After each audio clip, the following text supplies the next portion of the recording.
పల్నాడు జిల్లాలో తెలుగుదేశం నాయకులు బరి తెగించారు. మరో వైఎస్ఆర్సీపీ నేతను హత్య చేసేందుకు ప్రయత్నించారు. చనిపోయాడు అనుకుని వదిలి వెళ్లారు. బాధితుడు ప్రస్తుతం మృత్యువుతో పోరాడుతున్నాడు. పల్నాడు జిల్లా వినుకొండ నియోజకవర్గంలోని టి అన్నవరం గ్రామానికి చెందిన వైఎస్ఆర్సీపీ నేత భీమనాథం వెంకట ప్రసాద్పై టీడీపీ నేతలు కత్తులతో దాడి చేశారు.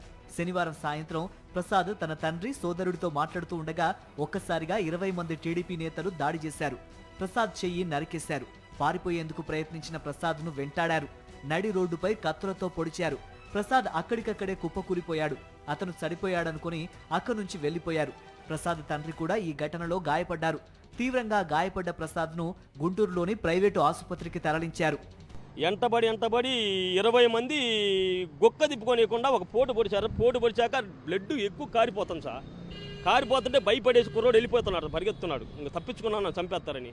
అయినా సరే 20 మంది కుర్రోళ్ళు పట్టుకొని వాడిని చంపేసి చచ్చిపోయాడులని చెప్పి పడేసి సవాల్ చేసుకుంటా వెళ్ళిపోయారు. ప్రసాద్ పరిస్థితి విషమంగా ఉందని డాక్టర్లు చెబుతున్నారు. 48 గంటలు గడిస్తే గానీ ప్రసాద్ ఆరోగ్యంపై స్పష్టత ఇవ్వలేమంటున్నారు. దీంతో కుటుంబ సభ్యులు కన్నీటి పర్యంతమవుతున్నారు. కూటమి ప్రభుత్వం అధికారంలోకి వచ్చిన నాటి నుంచి తెలుగుదేశం నాయకులు ప్రసాద్పై 3 సార్లు దాడి చేయడానికి ప్రయత్నించారని ఆయన భార్య శ్రావణి చెబుతోంది. నన్ను ఒక్కదాన్ని ఇంట్లో చేసుకోటారు. మా ఇంట్లో కరెంటు తీగలన్నీ తీసేసి ఇంట్లో రాళ్ళు ఇసిరేసి రాయి కూడా తగిలింది సార్ నాకు. అయినా మేము మెదలకుండానే ఉన్నాం సార్. మాట్లాడలేదు వాళ్ళు. అందుకే ఈ పని చేశారు. రాత్రి 20 మంది పైన వచ్చారు సార్. నా భర్త చేతి మీద పొడిచి పరిగెడుతున్నా కూడా కాపాడండి అన్నా కూడా ఆమెను పొడిచి చంపేయాలని చూశారు సార్.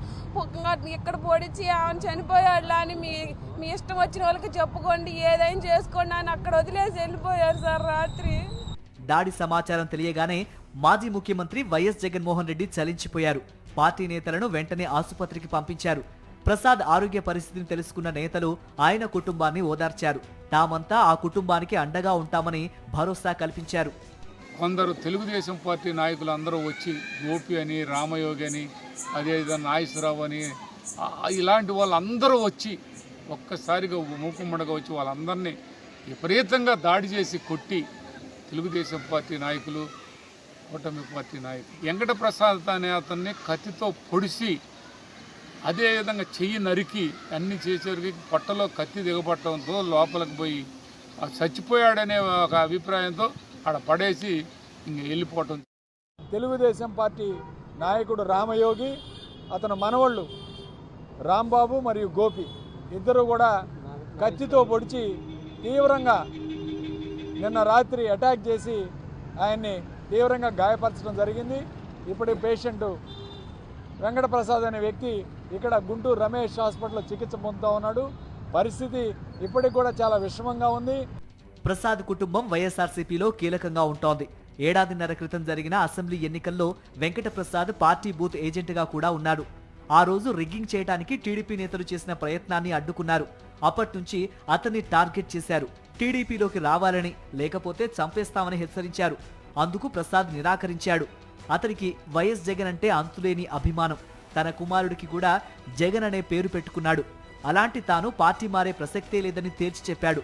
అప్పటి నుంచి 3 సార్లు దాడి చేశారు. అయితే అదృష్టవశాత్తు తప్పించుకున్నాడు. ఆ తర్వాత కూడా ప్రసాద్ కుటుంబ సభ్యులను పోలీస్ స్టేషన్కు పిలిపించి వేధించారు. అనేక అక్రమ కేసులు పెట్టారు. వ్యవసాయం కూడా చేసుకోనివ్వలేదు. ఇంత చేసినా దారికి రాలేదని చివరకు అతన్ని చంపేందుకు ప్రయత్నించారు. కూటమి ప్రభుత్వం అధికారంలోకి రాగానే వినుకొండలో వైఎస్ఆర్ కాంగ్రెస్ పార్టీ నాయకుడు రషీద్ను అత్యంత దారుణంగా చంపేశారు. ఇప్పుడు ప్రసాద్ను కూడా అలాగే అడ్డు తప్పించేందుకు ప్రయత్నించారు టీడీపీ గుండాలు.